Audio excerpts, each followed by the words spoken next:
Instead of paying interest in cash, the borrower accrues that interest to the prior period's ending balance, and the debt balance continues to get higher. We modeled PIK interest in leveraged buyouts in our leveraged buyout model.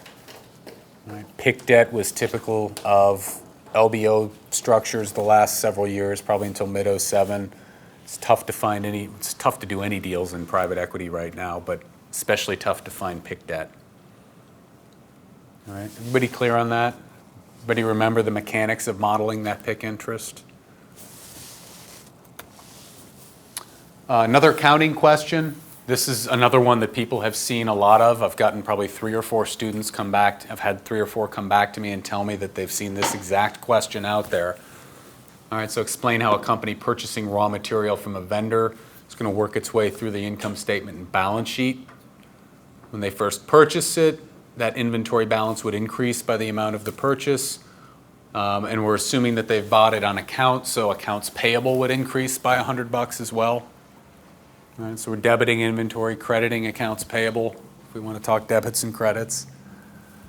What happens when the company converts that into a final product for sale? Again, we would be debiting inventory for the amount of that value add, and then possibly accruing a payable or an accrued liability for labor, or maybe even paying that in cash, depending on how that's worked. Then the company sells the final product to the customer. We would record a sale of $200 to reflect the sale to the customer. We would credit cost of goods sold, we would debit cost of goods sold by $150. We would credit inventory by $150 to reduce that balance.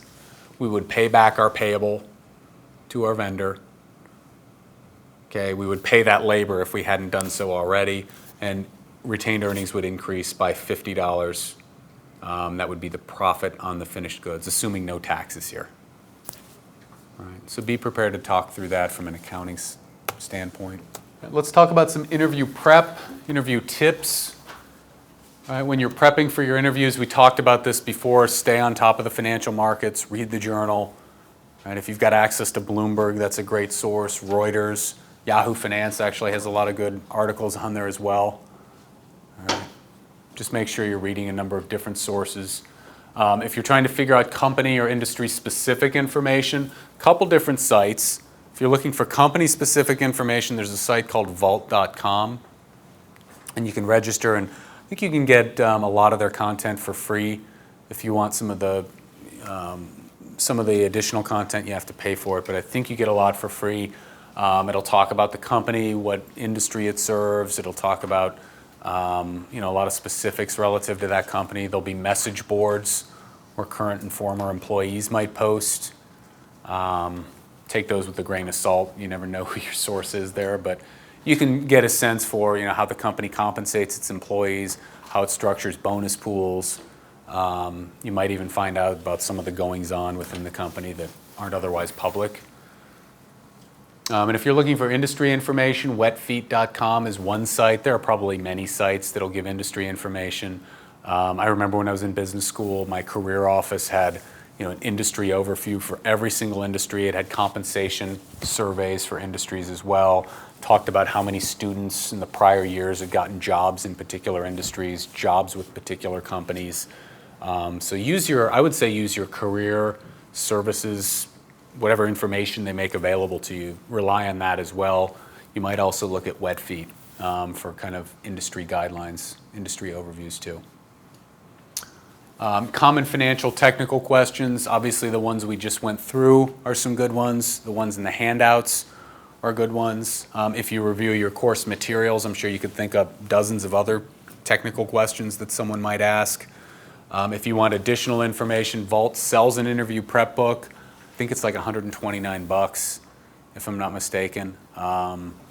Whether it's worth it or not is up to you. I think, frankly, the materials we've handed out in class should be pretty comprehensive in that regard. Common qualitative questions, you've got a lot of them here. Use your own experience as a guideline as well. There's an unlimited number of qualitative questions you can ask. So, this slide, I won't spend a whole lot of time on. Obviously, when you go into an interview, you're going to want to be confident, composed, well-prepped, well-dressed. All right, banking is a conservative industry. Probably a navy suit, white shirt, basic tie, about all you want to do as far as dress is concerned. And I think composure, confidence really are going to come from how well you've prepped for your interview. So that's up to you. Obviously, the better you can do on those dimensions, the better your interview should go. Interviews are also a good time for you to ask questions of the interviewer, especially if you're talking to boutique banks that you may not have a whole lot of information on. This is a great opportunity to figure out what they're all about. What's the culture like? What do the typical engagements look like? How many people are on a deal team? Right? How do you get staffed on a particular deal? How many live deals do you have going on right now? Give you a real good sense of whether the bank's really busy or not. Generally speaking, I think if a bank is hiring these days, it probably means they're really busy. What are some other ones? How big are your target clients? I'd be careful with that one. If you're interviewing with a Goldman Sachs, you should know that their target clients are going to be Fortune 500 companies. Right? If you're interviewing with a lower middle market boutique, similarly, you're going to be talking about smaller companies, probably local businesses or regional companies, maybe some mom and pops scattered in there. Right? A boutique, a small lower middle market boutique in Dallas is generally not going to be advising GE on the potential joint venture of NBC and Comcast, all right? So just know who you're talking to and be careful about some of these questions and how you ask them. What are the main responsibilities of an analyst or an associate? You probably should know. Right? If you're going to Goldman or Morgan Stanley, you will work hard. You will do all the things that we talked about before. You're probably not going to have a life, so don't go asking, what are the hours here? All right, what do people do on weekends? Because you probably won't have weekends. All right, so just be careful about how you ask these questions and tailor it to your audience. How would you describe the culture? I think that's really a fair question if you're talking about a boutique bank that you may not have found a lot of information on the internet. Or if you just don't know, I think that's a fair question. Again, at a Goldman Sachs, you should know that the culture is an aggressive, hardworking culture, all right, that is focused on bringing in as much business and driving as much bonus as possible. Definitely ask questions at your interviews. All right? Worst thing you can say when the interviewer says, do you have any questions? No. All right? Show that you've got some questions. Think some up. All right? Go in with 4 or 5 questions. I always like to ask the interviewer, what do you like about the firm? What do you hate about the firm? What would you change about the firm? Those types of things, and try and ask them some open-ended questions that get them talking. It can tell you a lot about that group, that firm, their experience there, what your experience might be like, etc. Right. Follow up. It's generally good practice to send a thank you note, thank you email. Usually like to send this relatively shortly after you've gone through an interview. Couple thoughts on this, and these are kind of my own personal thoughts. Thank you email is meant to show your interest, meant to show that you are indeed thankful for someone having taken the time to speak with you. But I would do a couple things when you're sending thank you notes. First of all, if you've interviewed with several people at the firm, I would send out different thank you notes. Don't send a form letter where you're just changing the name. They probably wouldn't compare them, but they might. And if they see you're using a form letter, shows that maybe you're not interested enough to customize it. Another thing I like to do is keep the thank you notes relatively short. Don't write a 10-paragraph dissertation on why you want to be an analyst at Goldman. Keep it short. The shorter you keep it, the less opportunities you have for making a spelling mistake, saying something stupid, saying something that you didn't talk about with that particular interviewer, but you talked about with another one. All right, what I like to do in sending a thank you note is have 3 basic paragraphs. Paragraph 1, thank you for the time, really appreciate it, really enjoyed getting to know you, what have you. Paragraph 2, I particularly enjoyed our discussion on the following topic. And pick out something noteworthy from that discussion that you had. Maybe you talked about the culture. Maybe you talked about a specific deal that they worked on. Really loved hearing about your XYZ deal. Sounds like a great experience. I personally could contribute in the following ways. Right? And then finally, just a closing paragraph. Again, thank you for your time. Look forward to hearing from you shortly, or look forward to hearing from you within a week as we discussed. what have you, sincerely, Jeff Noland, or whatever. All right, keep it short, keep it simple, customize the letters as well. Don't send out form letters. All right, and if you've not heard back from them in a while, it's not, I don't think it's a bad thing to use a phone call.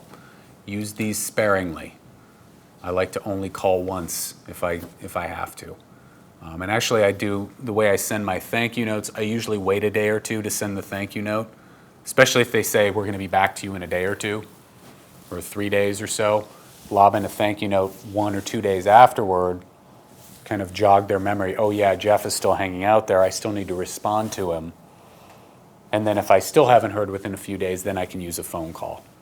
Right? As opposed to sending my thank you note the minute I get home, and then I've still only got 1 phone call left. Right?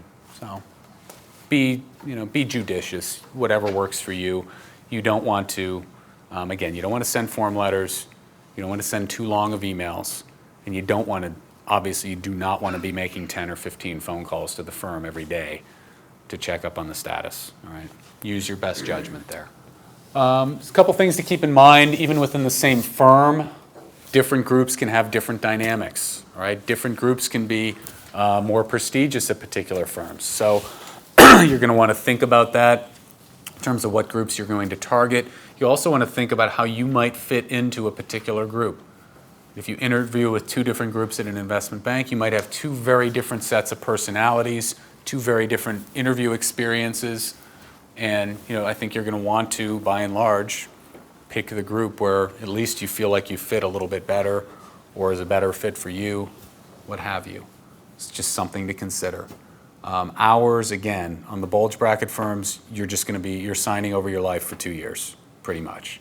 All right, so don't ask about hours. You're assumed to be there pretty much 18 hours a day. It's 16, 18, some crazy, ungodly amount. But within a boutique bank, you might see very different perspectives where it comes to hours. Firm I worked for was generally, 7 to 6, 7 to 7. Generally about a 12-hour day. I could eat dinner at home. Right? I had my weekends for the most part, except when we had a live deal. There were some guys in the bank in my firm that were purely 9 to 5. They could get their work done, and nobody had a problem with it. Some firms might like the idea of FaceTime. They just want to see people at their desks for at least a certain period of the day. These are going to be things you're going to figure out. If you're going to ask about hours, again, just be careful how you do it. Don't make it seem as though you don't understand what you're getting into. Don't make it seem like you're not committed to working the necessary amount of hours to be successful. All right, so be just very careful. Different groups might have different reputations. I think I talked about that. And ideally, you're going to want to find a group within the bank that is working on a lot of deals. Right? You want to spend as little of your own time as possible pitching as you can.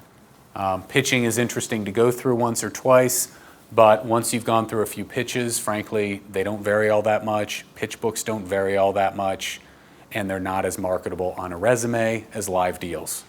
So you're going to want a group that's active and doing deals as opposed to a group that's mostly marketing at this point.